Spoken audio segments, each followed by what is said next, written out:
Last month Gallup released a poll showing 56% of Americans believe Donald Trump will be re-elected. In hindsight, they may have inevitably been wrong. The messages Trump had set out to make public a great economy and an unreliable adversary didn't work. The economy has been hit by the coronavirus pandemic and has only partially recovered. No one blames Trump for the pandemic, but many complain about how he dealt with it. Trump continues to dispute the results, but has suffered a clear vote loss, and it looks like Democrat Joe Biden will get exactly the same number of electoral votes, 306, that Trump received for his victory in 2016, which is also reduced margin in a small number of states. As the dust settles following the 2020 U.S. presidential election, with Democratic candidate Joe Biden ousting President Donald Trump from the White House, we take a look at some of the reasons that caused the incumbent to lose the race and led to Mr. Biden becoming America's 46th president. Before start, just like our video and subscribe our channel, hit the bell icon to get notification for more upcoming videos. Let's start this video from the number 10. COVID-19. The coronavirus pandemic and the economic consequences that followed played a central role in Biden's campaign, allowing him to draw attention to the mistakes of the incumbent. Given the record increase in the number of COVID-19 cases in the weeks leading up to the elections, and the president's exposure to the virus, the Trump administration has been unable to cope with the crisis. In the United States, COVID-19 has already caused more than 230,000 deaths, and the number of new cases continues to rise, with over 100,000 new infections recorded daily in the past few days. The pandemic has put pressure on Trump's approval ratings, which a Gallup poll found dropped to 38. At one point in June, something Biden's campaign capitalized on. From the president's repeated downplay of the deadly virus to unsubstantiated claims that COVID-19 will disappear like a miracle, the credibility of the outgoing operator is eroded. Another October Pew Research poll revealed that Biden was up by 17 percentage points. Trump, when it comes to making sure he has dealt with the COVID-19 outbreak. Mr. Biden, for his part, set out his fundamental science approach to fighting the disease early in his campaign. He presented voters with detailed plans to tackle the virus, including nationalizing the use of masks, stepping up testing for COVID-19, and making proposals for health care and economic recovery. Masks make a big difference. His own head of the CDC said if we just wore masks between now, everybody wore masks and social distance between now and January, we'd probably save up to 100,000 lives. It matters. And they've also said the opposite. They've also said no serious person said the opposite. Well, look serious. at Dr. Fauci. Dr. Fauci said the opposite. He did not say the opposite. Number 9. Trump has limits as a politician. Trump, a true political outsider, won the presidential election in his first point. He changed the form of one of the main political parties in the country, which at first was very skeptical of its image and likeness. But while Trump was a skilled intergroup politician and received near universal support among Republicans, he was not strong in interparty politics. In fact, he made no effort to win voters outside of his base. This turned out to be an unreasonable step for a politician who invariably disliked the majority of the country's population. Ahead of this year's election, demographic shifts meant Trump would lose if all groups voted the same as in 2016. This year, his sometimes blatantly racist statements and policies have helped alienate independent voters, college-educated voters, particularly suburban women. While Trump has been successful with minority voters, particularly Black and Hispanic voters, the difference between 2016 and 2020 may be mainly due to white votes falling from 71 to 65, according to exit polls. Number 8. Less is more campaigning. Trump's presidency was marked by his often controversial and sensational statements, some of which were made during his lightning-fast presidential campaign, during which he traveled the country in recent weeks. At one point, Trump traveled to 3 states in one day, holding rallies in Michigan, Wisconsin, and Las Vegas. By contrast, Mr. Biden has adopted a less insane campaign program. In recent months, it has made an unprecedented event that has taken days of rallies and events, which has attracted some criticism. It should be noted that in nearly 50 years of public service, Biden has avoided mistakes, and shortening his campaign schedule could be an attempt to curb his stumbling blocks and verbal errors, Vanity Fair reported. Some of his missteps include mixing up living former British Prime Minister Theresa May with deceased former British Prime Minister Margaret Thatcher, and saying that poor kids were as smart as white kids in a 2019 speech, a slip-up that some read as revealing of antiquated views on race and class. Number 7. He mishandled his greatest test. Despite the constant drama of the Trump presidency, he was for the most part very lucky. Except for isolated cases such as Hurricane Maria, Trump has so far not faced crises that were not created by him. The coronavirus hit. Trump has regularly rejected or politicized the advice of his health agencies.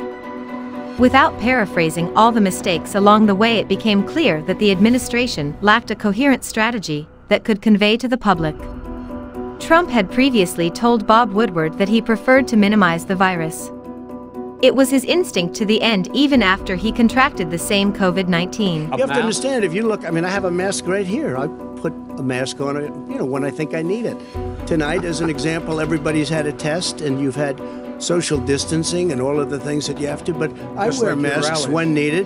When needed, I wear masks. Okay, let me ask. I don't wear masks like him. Every time you see him, he's got a mask. He could be speaking 200 feet away from it. He shows up with the biggest mask I've ever seen. I will. He told voters that the country was turning a corner with the disease. This was only true in the sense that things were getting a lot worse. Number 6. His advantage on the economy. Trump's tax cuts and deregulatory approach helped drive up the stock market through the first 3 years of his term, while the country enjoyed historically low unemployment. All year, the economy was the one issue on which more voters favored Trump than Biden. But Trump didn't use the tools close at hand when the country suddenly fell into recession. The various emergency relief bills Congress passed in March succeeded in keeping some businesses afloat and increasing household income. There's been nothing since then. Even when the economy is strong, it's a time-honored tactic for politicians to prime the pump ahead of an election. In this case, every economist from Federal Reserve Chair Jerome Powell on down was pleading for further fiscal stimulus, but at times indifferent Trump didn't prod Senate Republicans to deliver. Given the close result, in the end, imagine how things might have turned out differently if there'd been a second round of $1,200 checks, accompanied again by letters saying they came courtesy of Donald Trump. Number 5. Stay in the center. In the lead-up to becoming the Democratic candidate, Mr. Biden stuck with a centrist strategy, refusing to back universal government-run healthcare, free college education, or a wealth tax. His game plan was to hug the middle and propose incremental changes to various policies, while at the same time staying clear of the most far-reaching progressive demands. This allowed him to maximize his appeal to moderates and disaffected Republicans during the general election campaign, wrote BBC's Mr. Zurcher. This strategy was reflected in Mr. Biden's choice of running mate. He chose Ms. Kamala Harris when he could have opted for someone with more support from the Democratic Party's left wing. Ms. Harris, who is now Vice President-elect, had in the past rebuffed some demands of the party's rising progressive wing, and this might have helped appeal to moderate swing voters in states like Michigan and Wisconsin. But Mr. Biden did move closer to the left on the environment and climate change, perhaps calculating that the benefits of appealing to younger voters for whom the issue is a priority outweighed the risk of alienating voters in energy-dependent, swing state industries, wrote Mr. Zurcher. Number 4. Trump lacked a fresh message. During his first run for office, Trump offered bold proposals: build the wall, ban Muslims from entering the country, better trade deals. He made clear to opponents of abortion rights and gun control that he'd be a great champion, largely through judicial appointments. He also signaled to waiver voters that he was a moderate on some issues, pledging support for Social Security and other entitlements, and saying he'd champion LGBTQ rights. Trump made good on many if not all of those pledges, but he offered nothing new this year. The GOP crafted no platform, and Trump repeatedly punted when asked what he wanted to do during a second term. He was left arguing that he was the one who could clean up the mess that had already occurred on his watch. Make America Great Again was a powerful slogan.